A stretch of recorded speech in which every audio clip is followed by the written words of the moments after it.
పాదయాత్ర అసెంబ్లీలోనే నువ్వు చేయలేకపోతే పాదయాత్ర వచ్చి ఏం చేస్తావు? అసెంబ్లీకి రావాలి, అడగాలి, వాళ్ళు దేనికి పెట్టారో అడగాలి, ఏం చేశారో అడగాలి. అది మీ బాధ్యత. మిమ్మల్ని ఎందుకు గెలిపించారు ప్రజలు? మీరు బాగు చేయడానికేగా. మరి మీరు బాగు చేయాలిగా వచ్చి. ఏది మీ అసెంబ్లీలో ఎవరెవరు మాట్లాడుతున్నారు?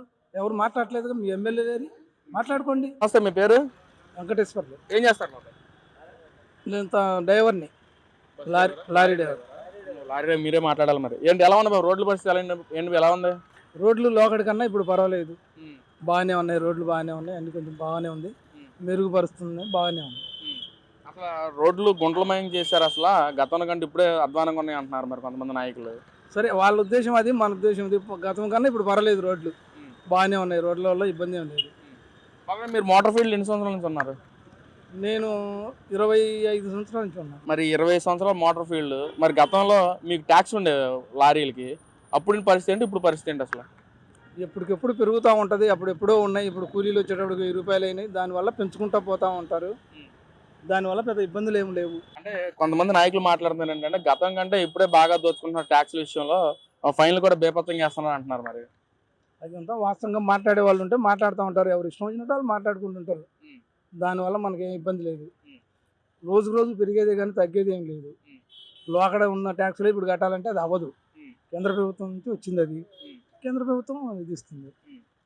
మరి 20 నెలల పరిపాలన ఏ ప్రభుత్వం నచ్చింది? గత 5 ఏళ్ల పాలన, ఇప్పుడు జరుగుతున్న 20 నెలల పరిపాలన కూటమి ప్రభుత్వం? ఇప్పుడున్న కూటమి ప్రభుత్వమే గత 5 సంవత్సరాల కన్నా మెరుగు అనిపిస్తుంది. ఎందుకని?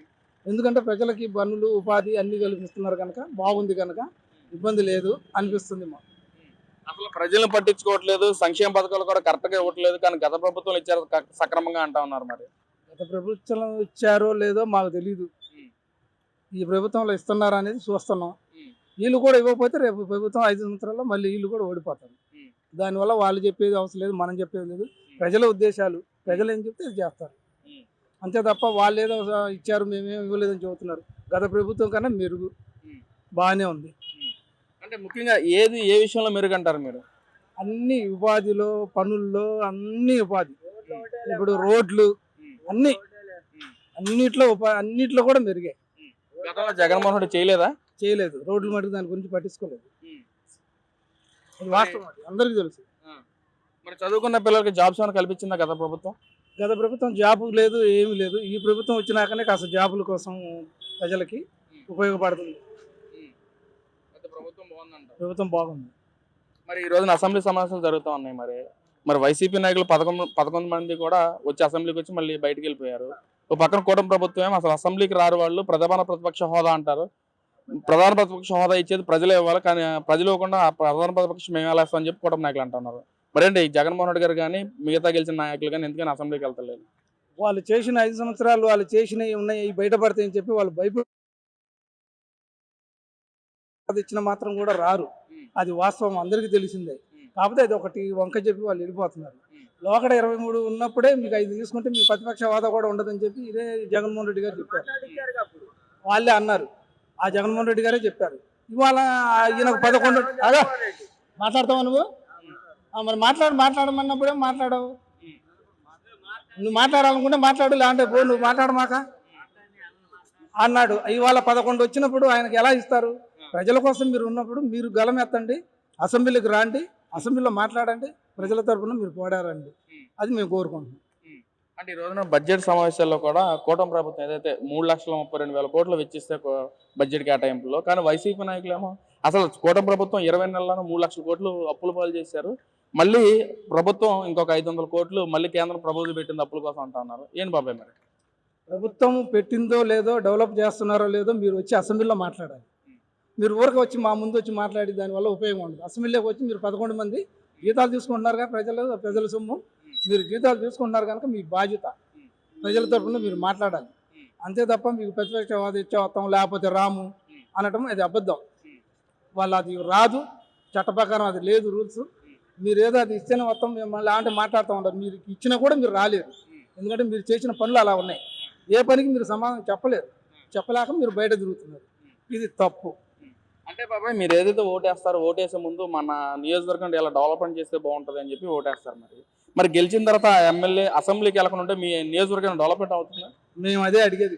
ఇప్పుడు జరిగింది అదే. అసెంబ్లీకి వెళ్ళాలైనా ఇక్కడ ఏం జరుగుతుందో చెప్పాలి, ఇక్కడ ప్రజలకు ఏముందో చేయాలి, ఈ నియోజకవర్గంలో ఏముందో చెప్పాలి. ఇవన్నీ చేస్తేనే వాళ్ళు మళ్ళీ రేపు గెలవబోయే అవకాశాలు ఉంటాయి తప్పితే వాళ్ళు ఏదో వచ్చి ఇంటి దగ్గర ఏదో మీడియా పెట్టుకొని అవన్నీ చెప్తే అవ్వదు. ప్రజల్లో రావాలి, ప్రజల్లో తిరగాలి, ప్రజలకు ఏం జరిగిందో చూడాలి, రోడ్లు ఎట్లా ఉన్నాయో చూడాలి, ఎవరికి ఏ ఇబ్బందులు ఉన్నాయో చూడాలి. అవన్నీ చేస్తేనే రాబోయే రోజుల్లో మళ్ళీ గెలిచే అవకాశాలు ఉంటాయి. ప్రజలు ఇచ్చే గెలిస్తే తప్పితే మీరు వాళ్ళు ఇచ్చి వీళ్ళు ఇచ్చి గెలవటాలు అనేది ఉండదు. ప్రజలతోనే రావాలి మీరు. బాబాయ్ మరి కూటమి ప్రభుత్వం వచ్చి 20 నెలలు అవుతుంది. మరి 20 నెలల్లో కూడా జగన్మోహన్ రెడ్డి గారు ప్రజల్లో ఉన్నారంట, కనిపించారా మీకు ఎప్పుడన్నా? జగన్మోహన్ రెడ్డి గారు కనిపించారంటే టీవీలో వచ్చి బయట వచ్చి మాట్లాడడం తప్పితే ఆయన వచ్చింది ఏం లేదు. ఆయన రావాల్సింది అసెంబ్లీకి. అసెంబ్లీలో వాళ్ళు అంత బడ్జెట్ పెట్టారు, దేని కేటాయించారు అడిగే హక్కు ఆయనకు ఉంది. ఎందుకు? ప్రజలు గెలిపించారు ఆయన్ని. ఈ 11 మంది ఎమ్మెల్యేలు వచ్చి ఎవరెవరికి ఎంత బడ్జెట్ పెట్టారు, ఎవరెవరికి ఎంత ఇచ్చారు ఏంటని చెప్పి హక్కు వాళ్ళకు ఉంది. ఈ హక్కులు వాళ్ళు పోగొట్టుకొని బయటకు వచ్చి వాళ్ళు ఏదేదో మాట్లాడుకుంటూ పోతే అది ఎవరు నమ్మరు. అది మరి పాదయాత్ర చేస్తా అంటున్నారు కదా బాబాయ్, మరి 2027లో గెలిపిస్తారా? మరి పాదయాత్ర చేస్తే అప్పుడున్న జనాలు అప్పుడున్న దాన్ని బట్టి వీళ్ళు చేయలేకపోతే దాన్ని బట్టి అప్పుడు వస్తాయి. పాదయాత్ర అసెంబ్లీలోనే నువ్వు చేయలేకపోతే పాదయాత్ర వచ్చి ఏం చేస్తావు? అసెంబ్లీకి రావాలి, అడగాలి, వాళ్ళు దేనికి పెట్టారో అడగాలి, ఏం చేశారో అడగాలి. అది మీ బాధ్యత. మిమ్మల్ని ఎందుకు గెలిపించారు ప్రజలు? మీరు బాగు చేయడానికేగా. మరి మీరు బాగు చేయాలిగా వచ్చి. ఏది మీ అసెంబ్లీలో ఎవరెవరు మాట్లాడుతున్నారు? ఎవరు మాట్లాడలేదుగా. మీ ఎమ్మెల్యే గారి మాట్లాడుకోండి. బాబాయ్ మరి ఫైనల్ ఒక క్వశ్చన్, మీరే కానీ జగన్మోహన్ రెడ్డి గారి స్థానం ఉంటే మీరేం చేస్తారు బాబాయ్? మనం అంత దూరం పోల్చుకోవాలని అవసరం లేదు. వాళ్ళు వేరు, మనం వేరు. మనకు ఉన్న ఇబ్బందులు మనం చెప్పుకుంటాం తప్పితే వాళ్ళతో మనం పోల్చుకోవాల్సిన పని లేదు. వాళ్ళు ఎక్కడ, మనం ఎక్కడ. ఒకరోజు సీఎం మన సినిమాలో చూస్తాం, మరి ఆ విధంగా ఒకరోజు సీఎం కానీ ఒకరోజు ఎమ్మెల్యే కానీ అనుకుంటే మీరేం చేస్తారు ఈ రాష్ట్రానికి కానీ మీ నియోజకవర్గానికి కానీ? అవన్నీ మనం ఊరికే కళ్ళలు గంటం తప్పితే సినిమాలో చూడటం తప్పితే జగన్మోహన్ రెడ్డి గారు అక్కడ, మేమేదో ఇక్కడ ఉండేవాళ్ళం. మేము ఏదో మంచి జరిగిందో లేదో మా నియోజకవర్గాలు చూసుకుంటాం తప్పితే అవన్నీ చూసుకుంటాం తప్పితే అవన్నీ అలాంటివి అసలు ఊహించకూడదు. జగన్మోహన్ రెడ్డితో మనం పోటీ పడటం లేదా ఇంకొక మంత్రితో పోటీ పడతాం అనేది మాలాంటి వాళ్ళు అసలు ఊహించకూడదు. అలాంటివి అనవసరం. మనకు మంచి జరుగుతుందా లేదా, మనకు ఎవరు బాగు చేస్తున్నారు, ఎవరు ఎమ్మెల్యే ఉంటే బాగుంటుంది, ఏ ముఖ్యమంత్రి ఉంటే బాగుంటుంది, ఇలాంటివి మనం చూసుకోవాలి రేపు 29లో కూడా.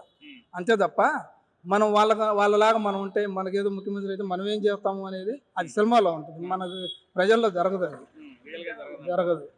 మరి బాబాయ్ మరి ఏదైతే మీరు అన్నట్లుగానే మనం ఓటేసి ఈ నాయకుడు మంచి చేస్తాడు, మనకి డెవలప్మెంట్ జరుగుతుంట అని మీరే అన్నారు. మరి మీరు అనుకున్నట్లుగా ఈ ప్రభుత్వం అలాగే చేస్తుందా లేక విరుద్ధంగా ఏమైనా చేస్తుందా బాబాయ్? మరి నాకు కూడా ఇప్పుడు దాకా అనుకూలంగానే ఉంది. ప్రజలందరూ కూడా అనుకూలంగానే ఉన్నారు. ఇబ్బంది ఏం లేదు ఇంతవరకు మటుకి. రాబోయే రోజులు అంటావా చూస్తాం, దాన్ని బట్టి ఎవరెప్పుడు గెలుస్తారా అనేది తర్వాత.